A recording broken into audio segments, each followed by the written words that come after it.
અરવલ્લીના માલપુરમાં આવેલા ભેમપોડા ગામે સ્થિત દૂધ મંડળીનો વિવાદ વધુ વકર્યો છે।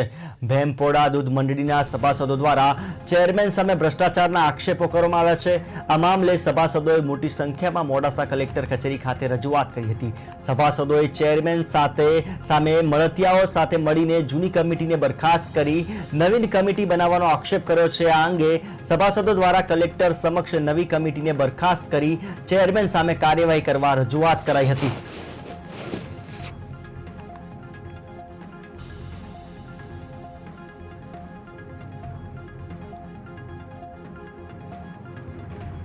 દૂધમાં 45 વર્ષથી એક હથ્થું વહીવટ ચલાવી રહ્યા છે।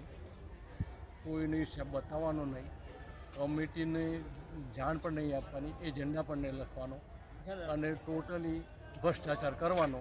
અને છેલ્લા બે દિવસથી આ મનસ્વી રીતે આપણે કમિટીનું પોતાની રૂએ બરખાસ્ત કરી નવી કમિટી એમણે બનાવડાવી અને બાજુના ગામવાળા માણસોને લઈને બનાવીને અમને આજે સાઈડ ઘરવાળાઓને સાઈડ કરી અને દૂધ લેવાની ના પાડી। અમારા બાપાની ડેરી છે, દૂધ નહીં લે અને એ દૂધ